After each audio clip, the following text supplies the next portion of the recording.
They saw a girl in a starched black uniform, a ghost moving between tables of unimaginable wealth.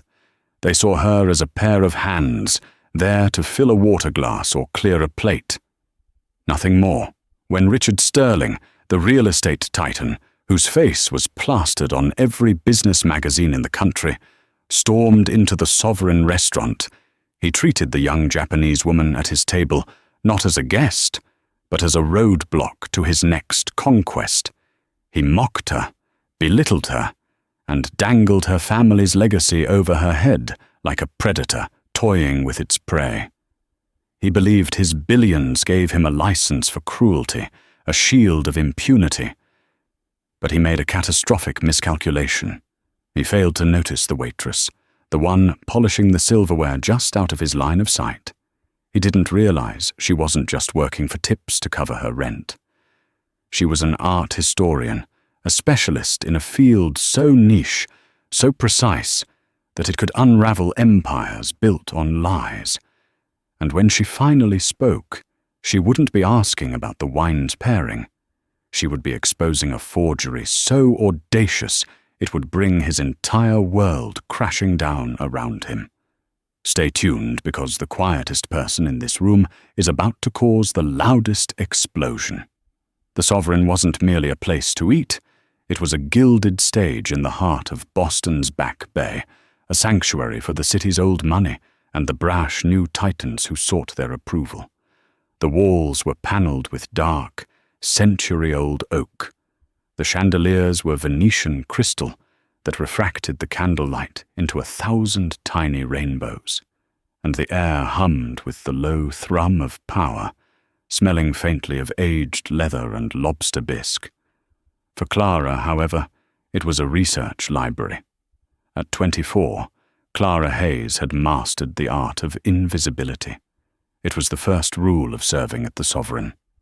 Her job was to be a silent, efficient machine, to anticipate the need for a fresh napkin before it was requested, to ensure the baccarat glasses never dipped below half full, and to fade into the woodwork when the conversation turned to hostile takeovers or political appointments. She was exceptionally good at it. She had to be. Her doctoral dissertation at Boston University on the authentication of Edo period ceramics and seals wasn't funding itself, and the tips from a single Saturday night here could cover a month of archival fees. "Table 7 is yours, Clara," Mr. Dubois, the maitre d' whispered, his voice tight with anxiety. Dubois was a man perpetually on the verge of a nervous breakdown, his perfectly tailored suit a thin armor against the colossal egos he catered to. "It's Richard Sterling. He's closing a deal. He's with a guest from Japan, the Tanaka Heiress. Do not, and I mean this with every fiber of my being, do not make a single mistake. Sterling once tried to get an entire meal comped because he claimed the ice in his water was aggressively melted." Clara smoothed her apron, her expression placid. "Understood, Mr. Dubois. I'll be careful." "He's drinking the Chateau Margaux, the 95, Dubois added, dabbing his upper lip with a silk handkerchief. "He'll want it decanted at the table. And for God's sake, don't let him see you looking at him for too long. He thinks it's a sign of weakness." Clara took a calming breath and stepped onto the floor. The dining room was a symphony of hushed conversations and the delicate clinking of silver on porcelain. At table 3, a federal judge was dining with a renowned surgeon.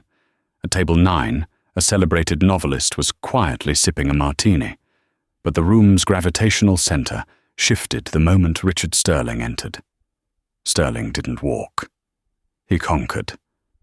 He was a bull of a man, broad and florid, squeezed into a suit that was clearly expensive, but fit him poorly, a testament to money that couldn't buy taste.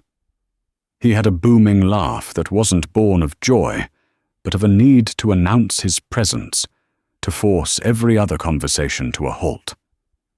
With him were 2 younger men, his lieutenants, both with the same predatory gleam in their eyes, but none of his bluster. Trailing them, small and seemingly fragile in their wake, was a young woman. She was Japanese, perhaps 20 or 21, dressed in a simple, impeccably tailored navy blue suit. Her only adornment was a small, exquisitely carved ivory pin in the shape of a crane on her lapel. Her hair was pulled back into a simple, low ponytail, and her face was pale, her eyes wide and fixed on the floor in front of her. She clutched a leather document case to her chest like a shield. While Sterling glad-handed the host and surveyed the room as if he were a king reviewing his subjects, the young woman remained perfectly still, a silent island in the storm of his personality. "This way, Mr. Sterling," the host fawned, leading them to the best table in the house, a corner booth with a commanding view of the entire dining room. Clara watched as Sterling slid into the prime seat, flanked by his two acolytes. The worst seat, the one facing the wall with its back to the room, was left for the Japanese woman. She sat with a quiet grace, placing her document case carefully on the empty chair beside her. Clara approached, her professional smile a carefully constructed mask. "Good evening, gentlemen, ma'am. Welcome to the Sovereign. My name is Clara, and it will be my pleasure to take care of you this evening." Sterling didn't even grant her a glance. He was tapping impatiently on the screen of his phone. "We're on a tight schedule, sweetheart. Get us the 95 Margot, a bottle to start, and the Grand Seafood Tower, and tell the kitchen to hurry it up." "Of course, Mr. Sterling," Clara said, her gaze shifting to the young woman. "And for the lady? Would she care for a cocktail or a glass of champagne to begin?" Sterling waved a dismissive hand, a gesture he might use to shoo away a pigeon. "Don't waste your breath. She barely speaks English. Get her a hot water with lemon. She's probably used to tea or whatever." He turned to one of his men, a man named Henderson. "She's just here to sign the papers," the old man in Tokyo insisted. "Some nonsense about honor and showing respect." Henderson snickered. "Yeah, the honor of getting fleeced. She's basically just a very expensive pen." The men chuckled. The young Japanese woman stared at the white linen tablecloth, her expression unreadable. But Clara, standing just a few feet away, was a trained observer of minute details. It was the core of her academic life. She saw what they missed. The almost imperceptible tightening of the woman's jaw, the way her fingers, resting on her lap, curled ever so slightly into a fist. It was a fleeting, microscopic display of profound restraint. A cold knot of anger formed in Clara's stomach. She recognized the dynamic. She had spent a year in Kanazawa on a research fellowship, immersing herself in the language and the intricate, unspoken codes of Japanese culture.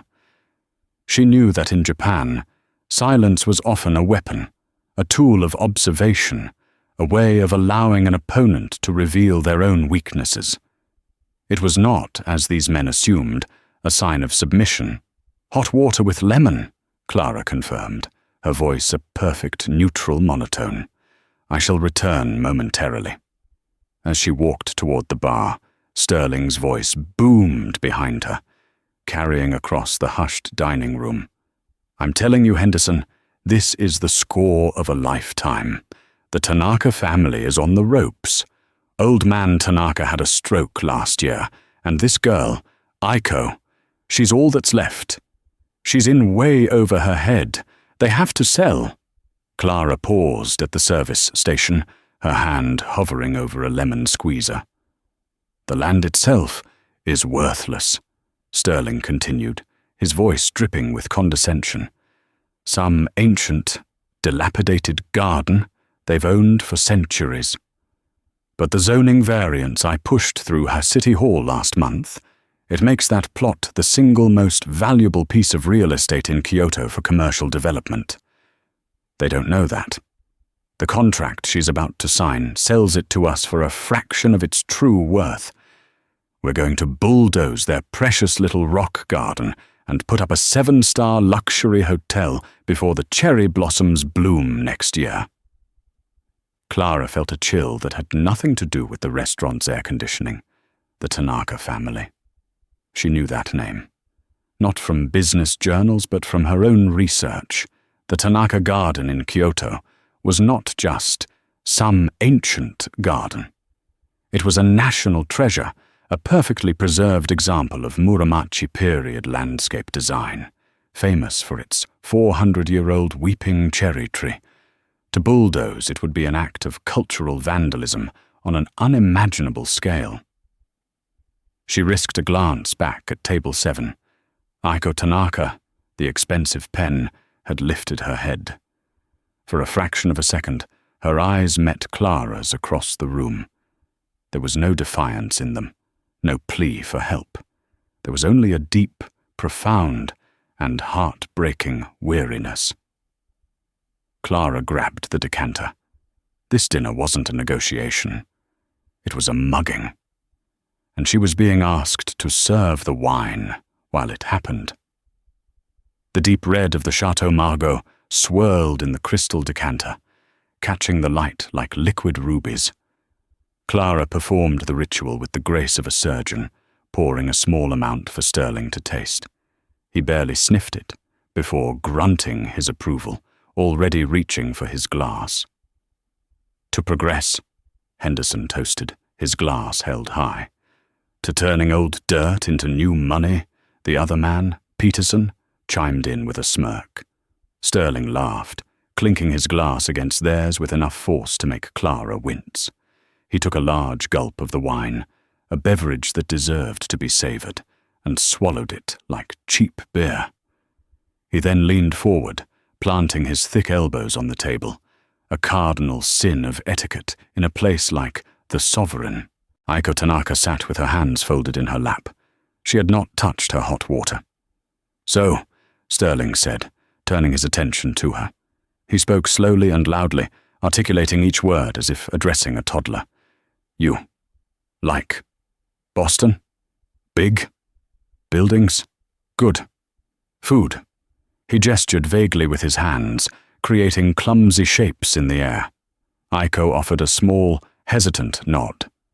She said nothing. Sterling rolled his eyes theatrically for his companions. "It's like talking to a doll. I swear the old man must have kept her locked in a tower. I told my lawyers I wanted to deal with their man, Kenji. But no, they send the princess. Probably think her pretty face will get them a better deal. Maybe she's the only one who knows the password to their bank account," Peterson joked, slurping a large oyster from its shell. Clara moved in to clear the appetizer plates, her knuckles white as she gripped the silver tray. The disrespect was breathtaking.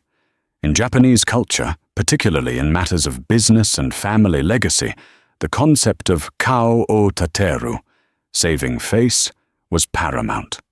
To treat the head of a family, no matter how young, with such open contempt was not just insulting. It was a declaration that you saw them as less than human. "Excuse me, sir," Clara said softly, her voice barely a whisper as she reached for an empty plate. "Is the seafood to your liking?" It's fine," Sterling waved her away impatiently. He turned back to Aiko. "Hey, you, eat." He pointed a thick finger at a remaining shrimp on the platter. Aiko gave a gentle shake of her head. "Her loss," Sterling grunted. He looked at Henderson. "She has no earthly idea that the contract in her bag contains a personal liability clause. If the deal is challenged in court for any reason, she, not the family trust, is personally on the hook for our legal fees. It's a poison pill. She'll be so terrified of being bankrupted, she'll never dare fight it, even if she finds out what we're really doing." "That's brutal, Richard," Henderson said, his tone one of pure admiration. "It's business," Sterling corrected him. "These old families are too sentimental. They cling to the past. Sterling development is about the future. Once we get her signature, the bulldozers are on the next boat to Yokohama. I want to be breaking ground by April." Clara felt a wave of nausea. This was worse than corporate raiding. It was a meticulously planned act of destruction, both financial and cultural, and they were outlining the entire conspiracy in front of their victim, shielded by the arrogant assumption of a language barrier. She moved to refill Aiko's water glass. As she leaned in, she saw that Aiko had taken a small, worn, leather-bound book from her purse and placed it on her lap. It was open. The pages were filled with elegant, flowing Japanese script. Clara's eyes, trained to absorb visual information in an instant, caught a single line of a haiku at the top of the page. Furu ikeya, kawazu tobikomu, mizu no oto. The old pond. A frog jumps in. The sound of water. Clara's breath caught in her throat. It was one of the most famous poems by Basho. But in this context, it wasn't just a poem. It was a cry of despair, a poem about a moment of profound, lonely stillness in a world of tradition. Aiko wasn't just doodling. She was mourning. She looked down. Aiko was looking up at her. For the first time, a flicker of something other than weariness crossed the young woman's face. It was surprise, and a sliver of connection. Aiko knew, somehow, that Clara had understood. Clara gave a microscopic nod, a gesture so small it was almost imperceptible, and backed away from the table. Back at the service station, Mr. Dubois cornered her again. "What was that? Why were you lingering at table 7? Sterling was glaring at you." "I was refilling water, Mr. Dubois," Clara said, her heart hammering. "I'm doing my job." "Well, do it with less. Presents. Sterling wants the main courses, the porterhouse for 3, medium rare, and the Dover sole for the lady." Clara blinked. "He ordered for her again?" "He did," Dubois said, wiping his brow. "And he said, and I quote, 'Make sure there are no bones in her fish. Don't want her to choke before she signs the papers.'" "That's monstrous," Clara whispered. "It's a $2,000 check," Dubois snapped. "If he wants the fish deboned, filleted and pureed, you do it with a smile. Now move." Clara walked to the kitchen, her mind a maelstrom. Sterling wasn't just being rude. He was systematically stripping Aiko of her agency, her intelligence, her very personhood. He ordered for her, insulted her, and now made a cruel joke about her death, all while preparing to steal her heritage. When Clara brought the main courses, the rich aroma of the perfectly cooked steak filled the air. She placed the massive platter in the center of the table for the men. Then she placed the delicate, expertly prepared Dover sole in front of Aiko. Sterling chuckled. "There you go, sweetheart. We even took the bones out for you. Can't be too careful." Aiko looked at the fish. Then she looked at Sterling, and then she spoke. "Thank you," she said. The table fell silent. It was the first English word she had uttered. Her voice was soft, barely audible, and thick with a Japanese accent. Sterling looked stunned for a moment, then broke into a wide, patronizing grin. "Well, what do you know? It speaks." "Thank you. You're welcome." He turned to Peterson. "See, a little bit of American hospitality, and they learn quick." Aiko picked up her fork and knife. She delicately cut a small piece of the fish, brought it to her lips, and chewed. Her expression remained a placid mask. She swallowed. "Is good," she said, the word sounding foreign and clumsy on her tongue. Sterling slammed his hand on the table in a roar of laughter. "See, I told you, they have no palate. You could serve them boiled shoe leather, and they'd call it a delicacy." He leaned in close to her, his cologne overpowering, invading her personal space. "So, Aiko, after we eat, we sign the papers. Yes? Sign. Then you can go home, back to Japan." Aiko nodded slowly. "Sign. Yes." "Good girl," Sterling said, patting her on the shoulder as if she were a dog. He turned to Clara, snapping his fingers. "Waitress. More wine. We're celebrating. We just bought ourselves a hotel." Clara stepped forward, the heavy wine bottle feeling like a weapon in her hand. She looked at Sterling, his face flushed with wine and victory. She looked at his sycophants, laughing along with their master. And she looked at Aiko, the last heir of a proud family, being treated like a child, about to sign away a piece of her country's soul. Something inside Clara, a carefully constructed wall of professional detachment, finally broke. It wasn't a loud shattering, but a quiet, decisive crack. She knew the rules. The customer is always right. Be invisible. Don't cause a scene. But she also knew her own rules. She knew the history of the garden Sterling planned to destroy. She knew the meaning of the ivory crane pin on Aiko's lapel, a symbol of longevity and good fortune, a desperate talisman in a hopeless situation. She was not going to let this happen. "Mr. Sterling," Clara said, her voice quiet but clear, slicing through the men's laughter. "Before I pour, perhaps the lady would prefer something else to drink. The water here is quite good." Sterling stopped laughing. He turned his head slowly and looked at Clara, really looked at her, for the first time. His eyes narrowed. "What did you just say to me?" "I was just suggesting," Clara said, her heart pounding but her voice steady, "that a clear head might be beneficial before signing important documents." The table went dead silent. Sterling's face began to turn a dangerous shade of red. "Are you a waitress or a lawyer? Are you telling my guest what to do?" "No, sir," Clara said, her eyes flicking to Aiko. "I'm just translating." "Translating what?" Sterling spat. "She hasn't said a damn thing." Clara looked directly at Aiko. She saw the flicker of terror in the young woman's eyes, but beneath it, a tiny, desperate spark of hope. Aiko gave the slightest, almost imperceptible nod. "Go on." Clara turned back to Sterling, her posture straightening. "She hasn't said anything to you, sir," she said. "But her silence has been speaking volumes. You just haven't been listening." "You listen to me, you little brat," Sterling hissed, pushing his chair back. "Get your manager. Get him now. You're fired."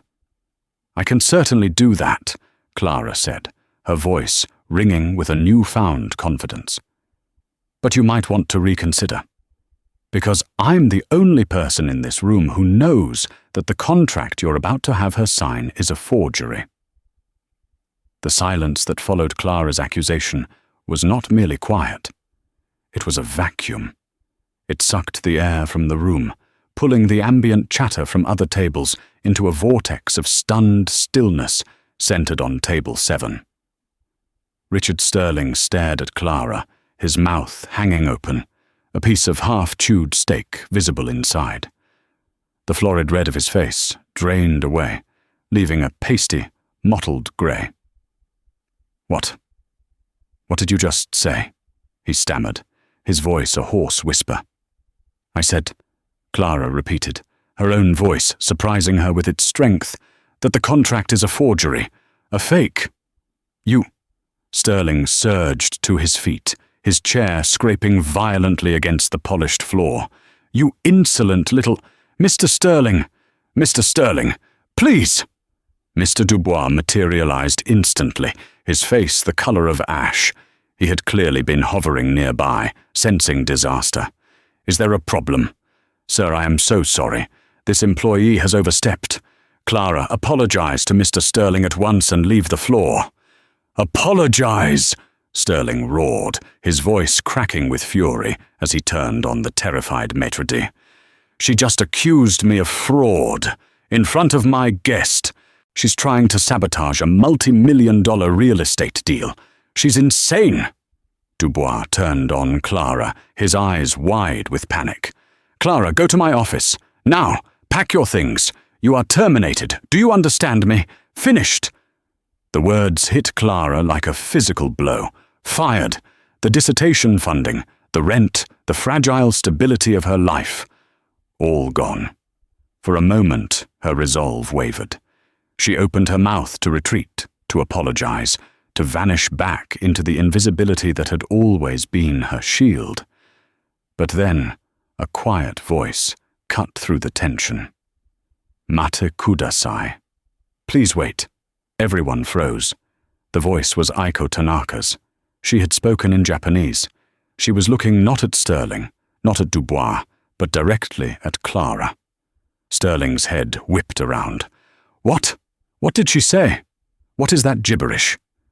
Aiko spoke again, a short, clear sentence in Japanese directed at Clara. "Anata no namae wa?" "What is your name?" Clara's training, her year of immersion, kicked in automatically. She replied in formal, respectful Japanese, her voice low, but steady. "Kurara to Mushimas. Hajimemashite." "My name is Clara. It is a pleasure to meet you." Aiko's eyes, which had been filled with despair all evening, now held a glint of steel.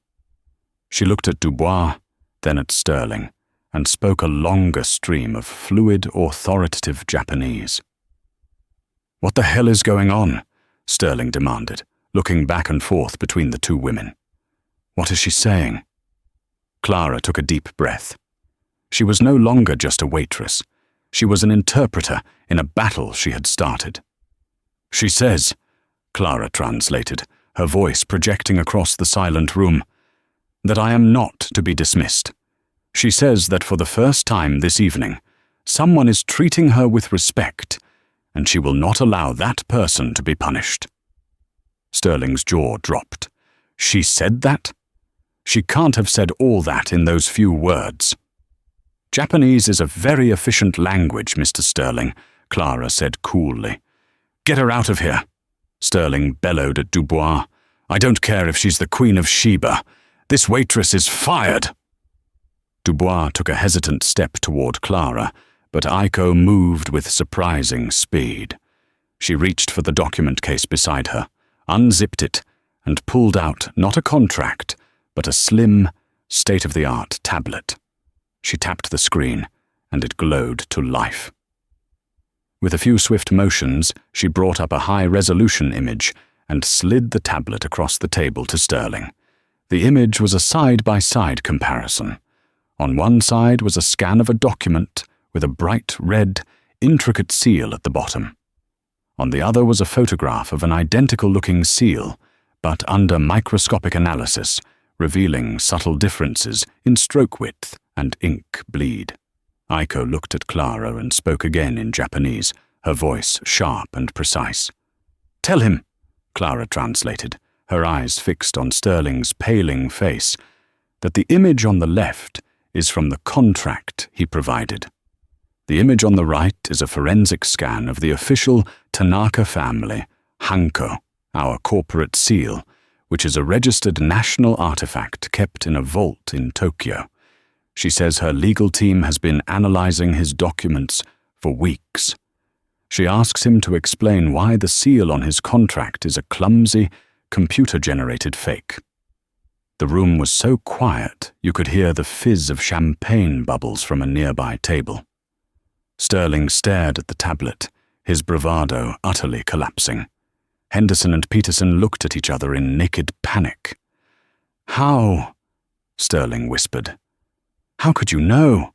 It's a perfect copy." Clara stepped forward. "It's not," she said, her voice filled with the authority of an expert. "The ink on your forgery is synthetic. The real Tanaka seal uses a traditional cinnabar paste mixed with mugwort and silk fibers, which creates a unique texture. The carving, the Tensho Tai script, it's too perfect. A 400-year-old seal, hand-carved from ivory, would have microscopic imperfections, a character unique to the artist. Your seal was made by a machine. It has no soul." Sterling looked up from the tablet, his eyes wide with disbelief. Not at Aiko, but at Clara. "Who the hell are you?" Before Clara could answer, another voice, calm and resonant, spoke from a nearby table. "She's the person who just saved Ms. Tanaka from being robbed, it would seem." All heads turned. Arthur Pendleton rose slowly from his seat at table 5.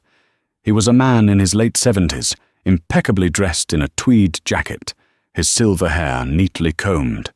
He was old Boston money, a name that carried more weight in this city than Sterling's billions ever could. He placed his napkin neatly on his table and walked over, his eyes, sharp and intelligent, fixed on Richard Sterling. "Arthur," Sterling breathed, his voice suddenly weak. "What are you doing here?" "I was enjoying a quiet dinner, Richard," Pendleton said, his voice laced with ice. "Until you started bellowing. I knew Aiko's grandfather. We did business together for 40 years. He was a man of impeccable honor. I find it difficult to believe he would raise a granddaughter who would willingly sell her family's heritage to a man like you. And I find it even more difficult to believe," he added, gesturing toward Clara, "that a waitress at the Sovereign happens to be a world-class expert on Edo period seals. The coincidences are simply staggering." Pendleton looked at Aiko, his expression softening. He bowed his head slightly, a gesture of profound respect. "Tanaka-san, gomen nasai, for the disrespect you have been shown in my city." Aiko's composure finally broke. A single tear traced a path down her cheek. She bowed her head in return. Sterling, cornered and exposed, made one last desperate gambit. He pointed a trembling finger at Clara. "She's in on it. It's a setup. This waitress and her, they're trying to extort me." Clara met his gaze without flinching. "Mr. Sterling, extortion is when you use threats to get something you aren't entitled to. What you were doing, using a fraudulent document to trick someone into signing away their legacy, has a much simpler name. It's called theft." Sterling's face contorted in a mask of pure rage. He lunged across the table, not at Aiko, but at Clara. "You little bitch! I'll ruin you!" He never made it. 2 of the Sovereign's large, discreet security guards, summoned by a silent signal from Mr. Dubois, intercepted him, grabbing his arms and pinning him effortlessly. "Get your hands off me!" Sterling shrieked, his dignity completely gone. "Do you know who I am?" Arthur Pendleton stepped forward, his calm demeanor a stark contrast to Sterling's frantic struggles. "We know exactly who you are, Richard," he said, his voice cold as a winter wind off the Charles River. "You're a common thief in an expensive suit, and I believe our dinner is concluded." He pulled out his phone. "I'm calling my lawyer, and then I'm calling the district attorney. I suggest you do the same." Sterling froze, the fight draining out of him as the reality of his situation crashed down. He wasn't just losing a deal. He had committed felony fraud, and he had done it in a room full of the most powerful people in Boston, with a witness who was a living legend of integrity. He looked from Pendleton's stony face to Aiko's tear-streaked but resolute one, and finally to Clara, the invisible waitress who had just dismantled his entire world. "You!" he spat, his voice dripping with venom. "You'll be serving coffee for the rest of your life." Clara simply smiled, a small, sad smile. "Perhaps," she said, "but at least I'll be able to sleep at night." The atmosphere at Table 7 had become the epicenter of a citywide earthquake, the aftershocks radiating through the hushed dining room. Richard Sterling, held fast by the security guards, looked like a trapped animal, his face a canvas of disbelief and fury. His 2 lieutenants, Henderson and Peterson, sat frozen in their chairs, seemingly fused to the leather, their faces slack with terror. Arthur Pendleton ended his phone call with a crisp, "He'll be waiting for you at the front entrance.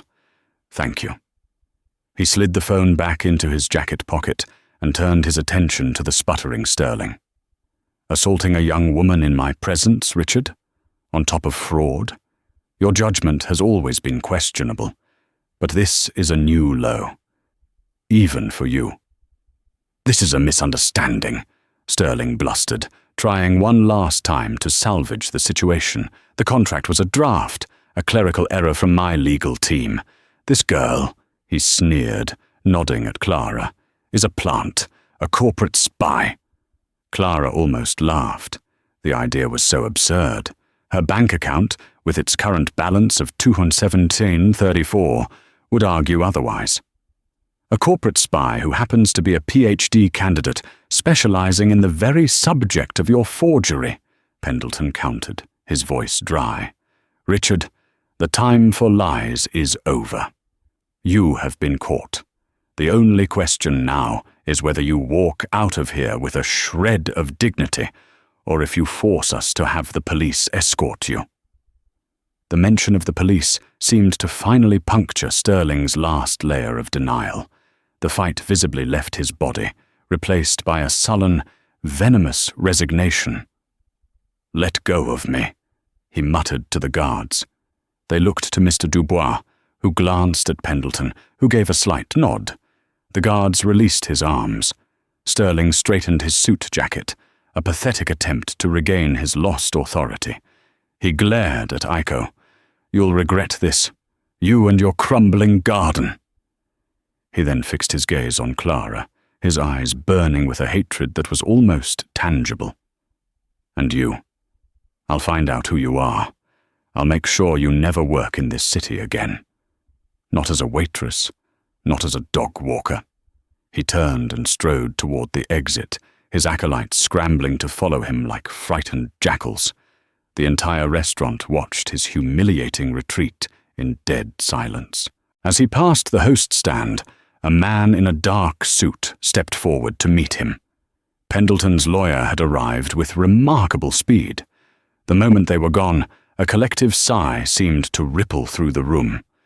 The jazz pianist tentatively began to play again, a soft, soothing melody. The crisis had passed, leaving a strange calm in its wake. Mr. Dubois approached the table, wringing his hands. He looked at Clara, his expression a bizarre cocktail of awe, terror, and confusion. "Mademoiselle Hayes, I don't know what to say. I was about to fire you."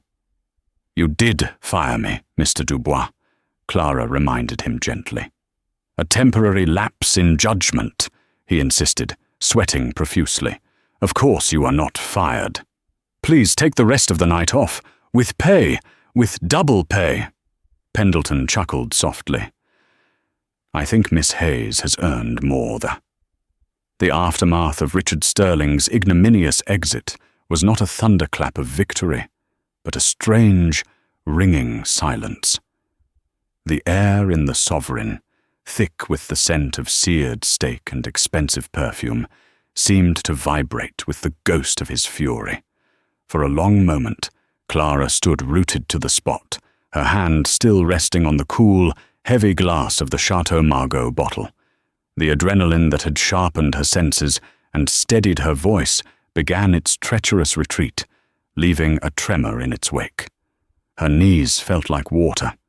The carefully orchestrated symphony of the dining room had faltered, and now every eye was on her, the waitress who had dared to speak. Mr. Dubois approached the table, his movements hesitant, as if navigating a minefield. His face, usually a mask of professional placidity, was a chaotic canvas of awe and abject terror. "Mademoiselle Hayes," he began, his voice a strangled whisper. I am without words. I was on the verge of terminating your employment."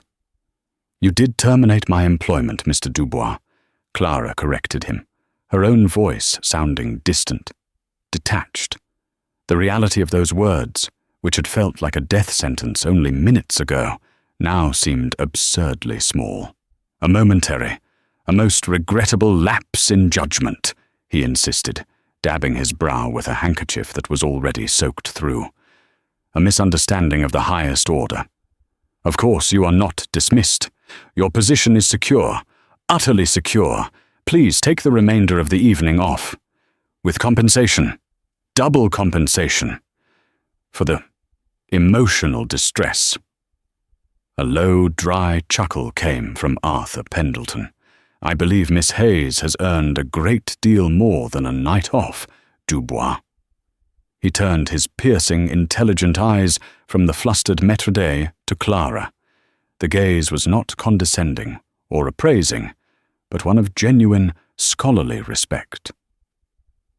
"In the 30 years I have been dining in this establishment, that was, without question, the most remarkable display of intellectual and moral clarity I have ever witnessed.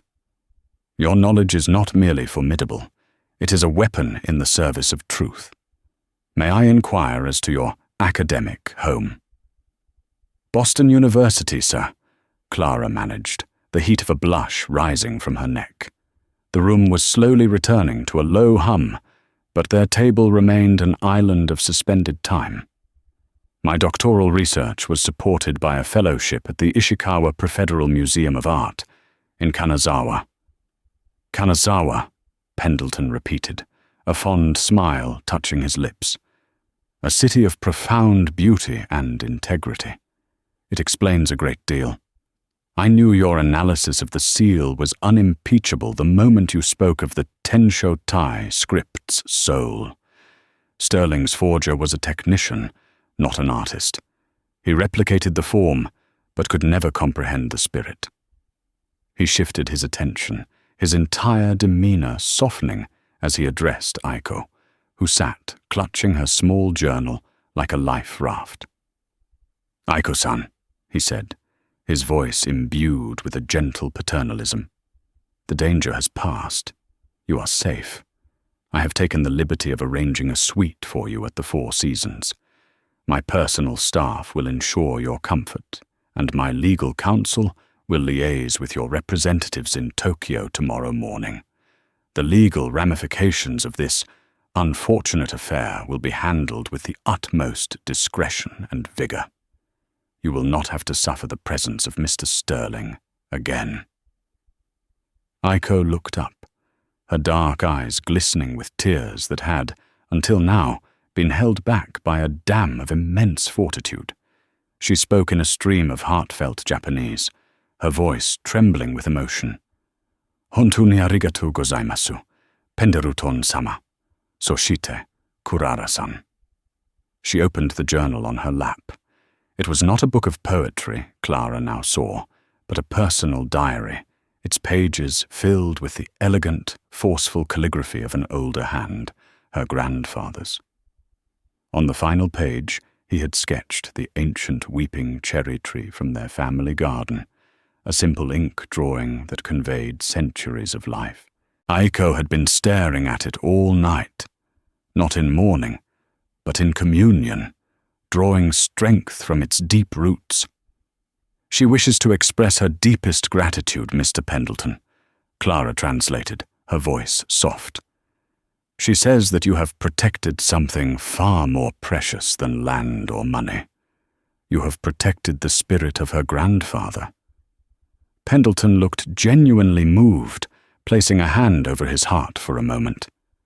"Your grandfather, Aiko-san, was a titan. He would be immensely proud of your comportment this evening. You demonstrated a courage that would make samurai weep." Aiko shook her head, a faint, watery smile on her lips.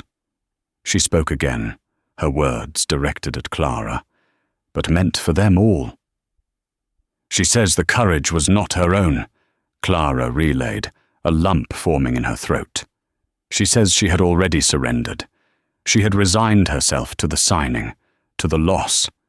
She says that my voice gave her back her own." "Nonsense," Pendleton declared, though his eyes were kind. "Courage is not a solitary virtue. It is a resonance between souls. You both acted as was necessary." He surveyed the wreckage on the table, the congealing steak, the blood-red stain of spilled wine, the fraudulent contract lying exposed next to the tablet's damning evidence. "Well, this dinner is an unmitigated disaster. However, the evening's events have given me an unexpected appetite for justice, and perhaps some dessert. Aiko-san, Miss Hayes, would you do an old man the honor of joining him for a proper meal?" "Not here," he added with a wry glance around the room. "I suspect we have provided tonight's cabaret. My club is just around the corner. The library is quiet. The brandy is a century old. And the chef understands that the delicate flavor of Dover sole is not improved by bullying." The invitation hung in the air, so far beyond the realm of Clara's reality that she could barely process it. Dinner. At Arthur Pendleton's private club, the Valhalla of Boston's elite, a place she had only read about in novels. "Sir, I couldn't possibly," she stammered, suddenly hyper-aware of her starched black uniform, the faint scent of lobster bisque clinging to the fabric. "I am not dressed appropriately. I am on duty." "My dear young woman," Pendleton said, and his eyes, which had been sharp and analytical, now twinkled with a grandfatherly warmth. "Tonight, that uniform is not a servant's attire. It is a suit of armor, worn by a warrior who defended the helpless. You have more than earned your place at any table in this city, I insist." Aiko reached across the table and lightly touched Clara's hand. It was a small, fleeting gesture, but it sent a current of warmth and solidarity through her. Aiko gave a genuine smile, the first Clara had seen that night. It was a revelation, transforming her weary porcelain features into a portrait of quiet strength. "Ikimashu," she urged softly. "Let's go." Clara looked at the chaos of the table, a still life of a battle won. She looked at Mr. Dubois, who was now bowing so low he resembled a folded napkin. She thought of her cramped apartment, the mountain of books, her dissertation deadline, and the acid venom in Richard Sterling's final threat. Her life, once a predictable orbit of research and survival, had just been knocked into an entirely new, terrifying, and exhilarating trajectory. But as she met Aiko's grateful gaze and saw the unwavering integrity in Arthur Pendleton's eyes, she felt a sense of profound rightness, a purpose that had been dormant for years. She was no longer invisible. She had a voice. She had a name. Slowly, deliberately, she reached behind her back and untied the strings of her apron. The simple cotton garment felt impossibly heavy, weighted with years of enforced silence and self-effacement. She folded it with meticulous care, a final act of professional duty, and placed it on the back of the chair Sterling had abandoned. She was no longer Clara, the waitress at table 7. She was Clara Hayes. "I would be honored, Mr. Pendleton." The weeks that followed were a surreal education in the mechanics of power. The world did not simply right itself. Richard Sterling, a cornered beast, fought back with the ferocity of a man who believed the rules were for other people. The initial reports, seeded by his formidable PR machine, framed the incident as a contentious negotiation that had been dramatically misinterpreted. Anonymous sources painted Clara as an unstable, fame-seeking employee, possibly in league with a rival Japanese conglomerate, attempting a sophisticated corporate shakedown. Her photo, a grainy shot from her university ID, appeared in a business blog next to the headline, "The Waitress Who Cried Wolf." For Clara, who had lived her life in the quiet stacks of libraries, the public exposure was a violation. Her phone buzzed with calls from unknown numbers. Reporters camped outside her apartment building. She felt the cold dread of Sterling's threat echoing in the anonymous online comments that questioned her credentials and her motives. She had won the battle, but she now feared she would lose the war, her academic career torpedoed before it had even begun. But Arthur Pendleton played chess, not checkers. While Sterling was throwing mud in the press, Pendleton was moving pieces on a board Sterling couldn't even see. The first move was a quietly announced fellowship established in Clara's name at Boston University.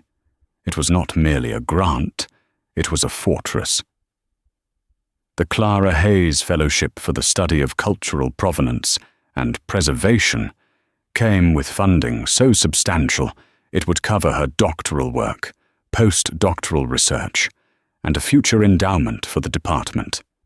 The university, delighted, issued a press release praising her unparalleled expertise and moral courage. In a single, elegant maneuver, Pendleton had transformed her from a disgruntled waitress into a lauded scholar, publicly validating her credentials beyond reproach. A society that fails to protect its truth-tellers, he told her over the phone, is a society that has already sold its soul. The second move was the civil suit for attempted fraud, filed on behalf of the Tanaka Trust. Sterling's lawyers, confident they could bury the case in motions, requested a deposition. They intended to humiliate Clara, to paint her as an amateur who had gotten lucky. It was a catastrophic miscalculation. Clara walked into the sterile conference room, not in a uniform, but in a simple, dark grey suit Aiko had insisted on buying for her. She sat across a polished mahogany table from 3 of Sterling's top litigators. They saw a young woman, perhaps a little intimidated. They did not see the scholar who had spent a decade training her mind to be a weapon of precision. For 6 hours they questioned her. They patronized her. They tried to trap her in obscure details. And for 6 hours, she calmly, methodically, and surgically dismantled their case. She did not speak with anger, but with the passionless authority of pure fact. She lectured them on the chemical composition of 17th century cinnabar paste versus modern synthetic dyes. She drew, from memory, the evolution of Tenshotai calligraphic styles across 3 different shogunates. She explained how the microscopic wear patterns on a 400-year-old ivory seal, caused by the pressure of a human hand over centuries, created a unique signature that a computer algorithm, in its quest for perfection, could never replicate. Mr. Sterling's forgery was not merely incompetent, she concluded, looking directly at the lead attorney. It was an act of profound ignorance. It showed a contempt not just for the Tanaka family, but for history itself. He sought to copy an object without understanding its meaning, and in doing so, he revealed that he himself has no meaning beyond the acquisition of wealth. The transcript of her deposition, leaked to a select few legal and academic journals, became a document of quiet legend.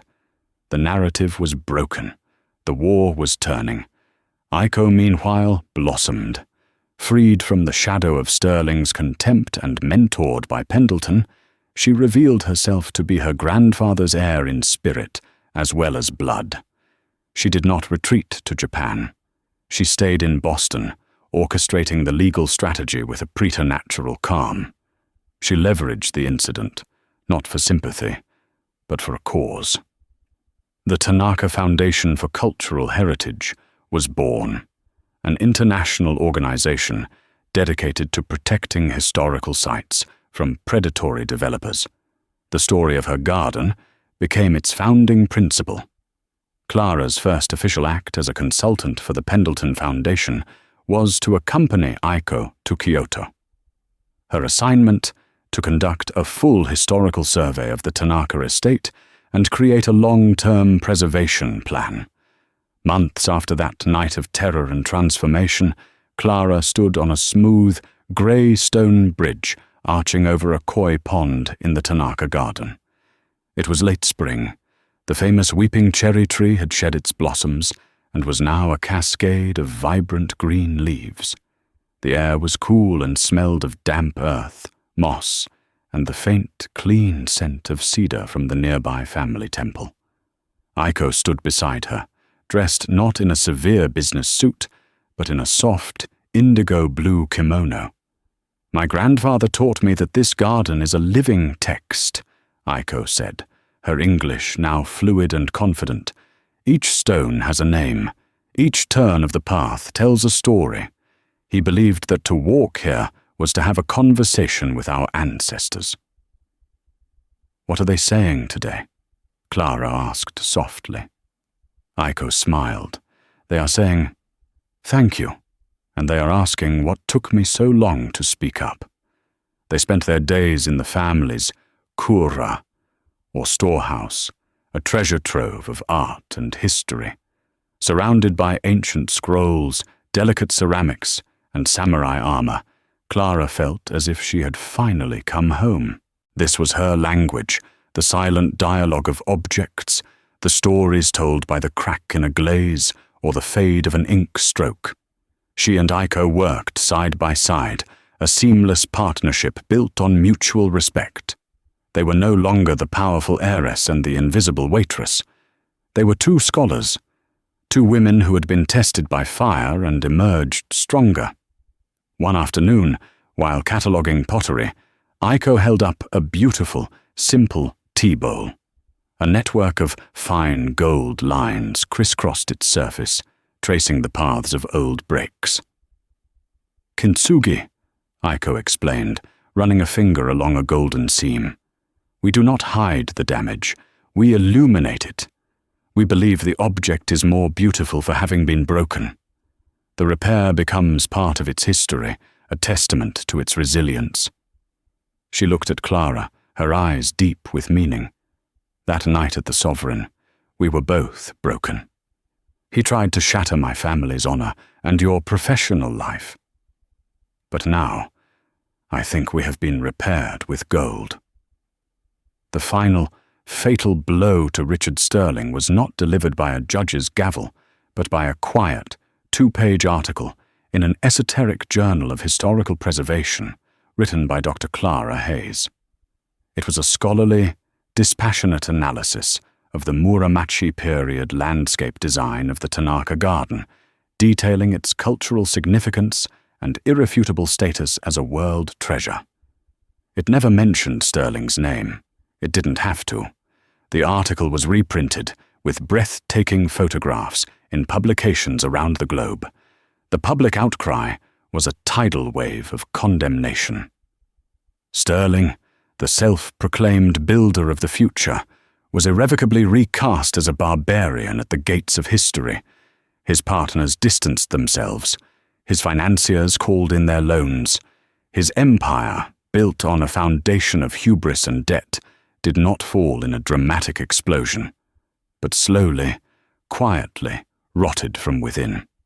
He wasn't imprisoned, but he suffered a fate worse than any jail cell. He was forgotten. On their last evening in Kyoto, a package arrived for Clara from Boston. Inside a simple wooden box was an exquisite fountain pen, its barrel crafted from dark, polished cherry wood, its nib a sliver of gleaming gold.